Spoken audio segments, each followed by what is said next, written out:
Aku jualan dari sekolah ke sekolah demi dua putriku. Suatu pagi yang dingin, di sebuah rumah kecil yang dindingnya sudah mulai kusam, seorang ibu bernama Bu Rina terbangun lebih awal dari siapapun. Jam masih menunjukkan pukul 4:30 pagi. Di rumah itu tidak ada suara suami yang biasa membangunkannya. Tidak ada lagi langkah kaki lelaki yang dulu selalu berkata, "Istirahat saja, aku yang cari nafkah." Karena lelaki itu sudah tiada. Suaminya meninggal dunia setahun lalu karena sakit yang datang tiba-tiba, meninggalkan Bu Rina sendirian bersama dua anak perempuannya. Anak pertama bernama Nadia, kelas 1 SMA. Anak kedua bernama Alia, baru masuk SMP. Sejak saat itu, hidup Bu Rina berubah menjadi perjuangan tanpa jeda. Pagi buta, ibu sudah berjuang. Bu Rina langsung menuju dapur kecilnya. Ia menyalakan kompor dengan gas yang hampir habis. Tangannya bergerak cepat, mencampur adonan, memanaskan minyak, menyiapkan sosis, tepung, saus, dan keju. Hari itu ia membuat jualan makanan kekinian, corn dog, rissoles mayo, sosis bakar, cilok pedas.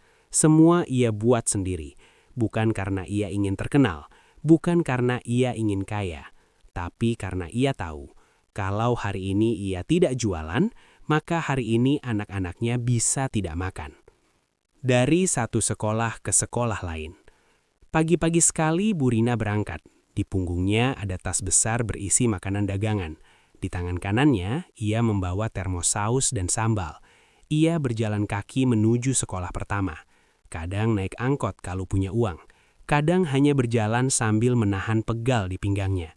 Sesampainya di depan sekolah, ia berdiri di pinggir pagar. Dengan suara pelan, ia memanggil anak-anak yang lewat. "Corn dog, rissoles, masih hangat nak." Beberapa anak membeli. Tapi tak sedikit juga yang mengejek. "Aduh Bu, jualan lagi."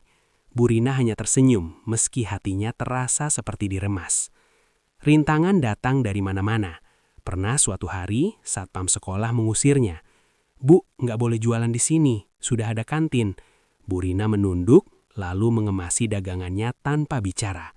Ia tidak melawan. Ia hanya berpikir, kalau di sini tidak boleh, aku harus cari sekolah lain. Namun tak semua hari berjalan baik. Ada hari ketika dagangannya tidak laku sama sekali. Risolesnya dingin, kondoknya tinggal 2, sausnya sudah hampir habis, dan di dalam tasnya bahkan uangnya tidak cukup untuk ongkos pulang. Di bawah panas terik, Bu Rina duduk di pinggir jalan menahan air mata. Ia teringat wajah suaminya, lalu ia mengusap pipinya cepat-cepat, karena ia tahu ia tidak boleh lemah. Biaya sekolah yang menjadi beban terberat. Yang paling berat bagi Bu Rina bukan rasa lelah, bukan juga panas atau hujan, tapi saat anaknya pulang sekolah dan berkata pelan, "Ibu, besok Nadia harus bayar uang seragam olahraga." Lalu beberapa hari setelahnya, "Ibu, Alia juga harus bayar buku paket." Belum lagi uang SPP, uang ujian, uang fotokopi, uang ekstrakurikuler. Setiap kali mendengar itu, Bu Rina hanya bisa mengangguk.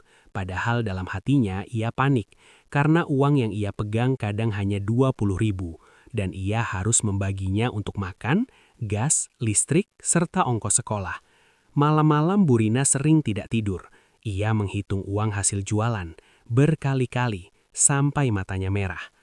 Namun luka terbesar Bu Rina bukan dari orang luar, melainkan dari keluarganya sendiri. Setelah suaminya meninggal, keluarga besar suaminya berubah sikap. Ada yang berkata kasar, "Apa gunanya kamu? Suamimu sudah mati, kamu cuma jadi beban." Ada juga yang menuduh, "Jangan-jangan kamu yang bikin suamimu cepat meninggal." Bu Rina hanya diam. Yang lebih menyakitkan, rumah kecil yang ia tempati ternyata dulu masih milik mertuanya. Dan suatu hari ia dipanggil, "Kamu boleh tinggal, tapi jangan banyak gaya. Kalau tidak sanggup hidup, bawa anakmu pergi." Bu Rina pulang dengan langkah gemetar.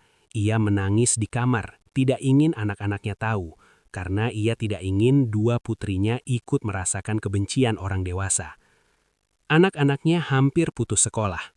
Suatu hari Nadia pulang dari SMA dengan wajah murung. Ia membawa surat dari sekolah.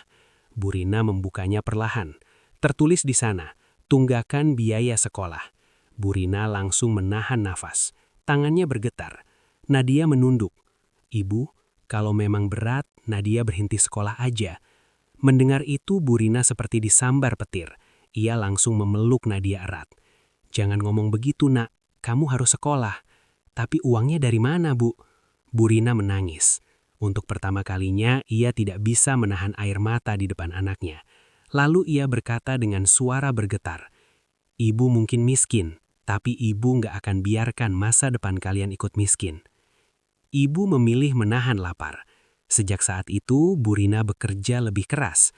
Ia jualan lebih pagi, ia pulang lebih malam. Kalau dagangan masih tersisa, ia berjalan lagi mencari tempat ramai. Kadang ia berdiri di pinggir lapangan, di depan toko, bahkan di dekat pasar. Ia rela menahan lapar.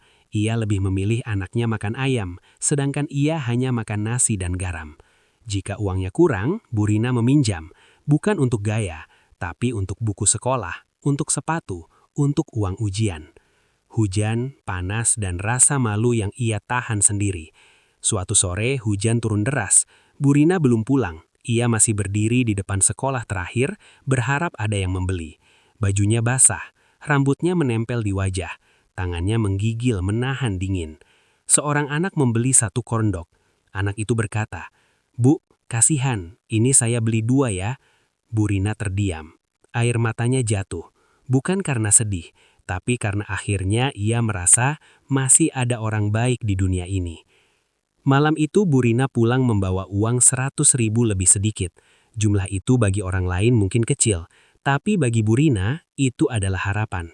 Ia masuk rumah, anak-anaknya sudah menunggu. Alia langsung berkata, Ibu pulang. Nadia membantu membawa tas dagangan. Lalu mereka makan bersama, sederhana. Bu Rina menatap 2 putrinya dengan mata berkaca-kaca. Dalam hatinya ia berkata, Ya Allah, kalau aku harus lelah seumur hidup, tidak apa-apa, asal anak-anakku tidak kehilangan masa depan. Waktu terus berjalan, hari demi hari. Bu Rina tetap jualan, tetap ditolak, tetap diusir, tetap dihina, tetap dipandang rendah. Tapi ia tidak pernah menyerah, karena bagi Bu Rina, ia tidak punya pilihan selain kuat. Suaminya memang sudah tidak ada, tapi cintanya pada anak-anaknya lebih besar daripada rasa sakit apapun. Dan di tengah dunia yang kadang kejam, Bu Rina membuktikan satu hal. Seorang ibu yang terluka bisa tetap berdiri selama ia masih punya alasan berjuang. Alasan itu adalah 2 anak perempuannya. Sahabat cerita kami, kalau kalian merasa kisah Bu Rina ini menyentuh hati kalian, jangan lupa bagikan video ini ke teman, keluarga, dan orang-orang terdekat kalian. Karena siapa tahu, di luar sana ada seorang ibu yang sedang berjuang seperti Bu Rina, dan ia butuh semangat dari kita semua. Dan jangan lupa juga untuk klik tombol like, subscribe, dan aktifkan lonceng notifikasinya, agar kalian tidak ketinggalan kisah-kisah nyata penuh haru lainnya, hanya di channel Cerita Kami. Terima kasih sudah menonton, sampai jumpa di cerita berikutnya.